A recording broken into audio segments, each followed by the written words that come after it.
What's your most frustrating "I can't believe this has been going on for so long" moment? Obligatory long post ahead.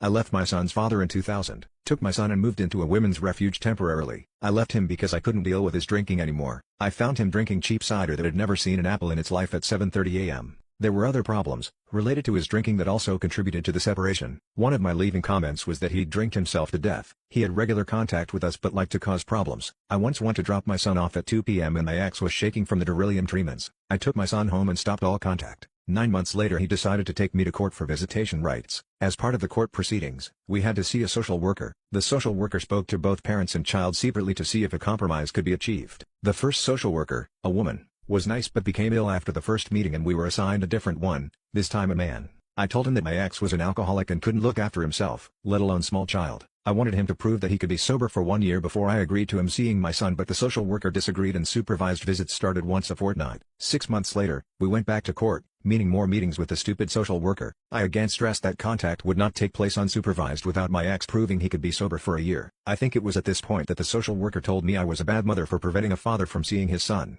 A single mother couldn't possibly set rules and discipline a boy. That because there was no father figure in my son's life I would fail as a parent. That 7 out of 10 children who grow up without a father end up in prison or on substances. Well, the next week, after doing some research, I countered his arguments with the fact my own father was in a different country when I was growing up and I was neither an ex-prisoner or an addict. That 2 of my friends, brought up without their real dads, had been the same as me, not addicts or criminals. I also had information from Alcoholics Anonymous stating that 90% of kids brought up with an alcoholic parent go on to become alcoholics themselves. I also pointed out that they had several pieces of information incorrect in their paperwork, including my age. They had me down as 10 years older than I am. I showed him my birth certificate but he refused to amend it. He had the spelling for my son's name wrong and refused to amend that, despite seeing his birth certificate. The social worker refused to acknowledge the data I provided because it didn't fit his narrative that I was just a jealous ex-girlfriend. I also demanded that my ex do blood tests to prove he had stopped drinking. I said that his drinking was out of control and he'd drink himself to death. He was court-ordered to have liver function blood test but refused to do it because he was, quote, scared of needles. He agreed to a urine test which showed that he had been drinking. He wasn't scared of needles but fooled the social worker. Supervised visits continued with 6 monthly court reviews,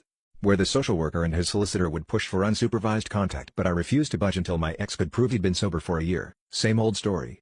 He never could. The social worker refused to believe my ex was an alcoholic. During this time, my ex moved in with what would be his future wife and her husband. They enabled his drinking, whereas I had always refused to enable it. I was eventually persuaded to go to unsupervised contact, but I refused to allow the woman or her husband to be present for it. I told the social worker that they had their children removed by social services and adopted. The social worker of course didn't believe me. On the occasions that my ex would turn out to see my son, he would be drunk. He would not actually spend time with my son. He would leave my son alone with the woman while he would be drinking in the kitchen. I couldn't prove this so the social worker refused to believe me. This was in breach of the court order but it was allowed to happen. Due to his drinking problem, my ex was constantly getting in trouble, so he obviously ended up in prison. I refused point blank to agree to take my son to a prison for visitation and thankfully the judge agreed. We could have a year of peace. While my ex was in prison the woman divorced her then husband and started a relationship with my ex the week before he got out of prison.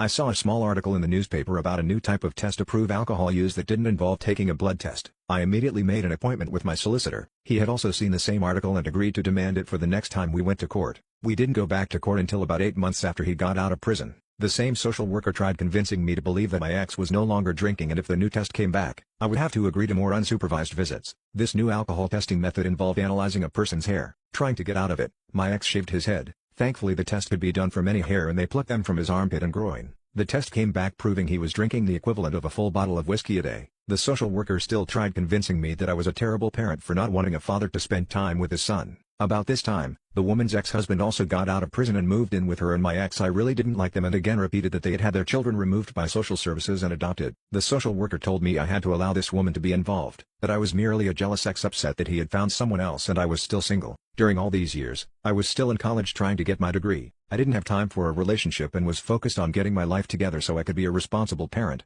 but the social worker told me I was a bad parent for doing all that. It didn't count because single mothers couldn't possibly juggle it all and my son would end up in prison by 18 and an addict if I didn't agree to visitation. The regular visits went ahead but the woman's ex-husband was not meant to be there. He was, but again I couldn't prove it so it was allowed to slide. My ex, the woman and her ex-husband had a really weird relationship. I couldn't possibly imagine what they were doing while my son was around. The next hair strand test came back saying that my ex had greatly reduced his drinking to acceptable legal limits. I still wanted him to be completely sober because an alcoholic can't just stick to 16 units of alcohol a week. The next test came back saying that he was back to his previous levels of a bottle of whiskey a day. The social worker still kept trying to convince me to allow longer unsupervised contact, but I still refused to budge. It went ahead anyway. My ex stopped turning up or would bring my son home early regularly. I told the social worker, but now he was pushing for overnight stays. I again refused because an alcoholic and a child abuser and her ex-husband would be there. It was at this time I started seeing someone. He thought the world of me and my now 14-year-old son. A new law was passed, meaning the social worker had to do safety, criminal and social services checks on every adult involved in family court. My partner came back clear, no criminal record, not even a parking ticket, no social services problems. My ex's partner, the woman, on the other hand, came back as showing that her children had been removed by social services and adopted. As a consequence, my ex lost all visiting rights at the next hearing. He was allowed to write to my son 6 times a year. He did write, once. I went out and bought nice writing paper and envelopes for my son to write back. He didn't want it though, so that was the only letter my son got from him. He didn't bother with birthday cards or Christmas cards. He never had, even when my son was a 5-year-old and going to supervised contact, and he should have been trying to impress the supervisor with his parenting skills. I never had an apology from the social worker after what I had been saying for nearly 10 years turned out to be true. My son, despite having dyslexia and being on the autism spectrum, studied hard and did well in school tests. He went to college after that to study computing. He doesn't drink or smoke and has never been in trouble with the police. In fact, the police have told me he's a credit to me and we need more parents like me. Not bad for a single mother, huh? My ex died 4 years ago. The drinking caused him irreparable liver damage, diabetes and epilepsy. His now wife, still hasn't bothered to speak to my son. We went to his funeral, more for my ex's mother and sister than anything else. They're nice people. I hadn't kept in contact with them, but I don't hate them. His sister was the one that found me and rang me to tell me about my ex's death. My son has got back in touch with his other grandmother, aunt and cousins. We speak regularly now and meet up for coffee every now and again. My ex's wife got back together with her ex-husband. It felt good to get that entire story off my chest. Even though it took nearly 10 years of fighting, I'm glad I never gave up on my son or his future. Sorry it's such a long post. There's quite a lot of the story, and if you've made it this far, thanks for reading it all.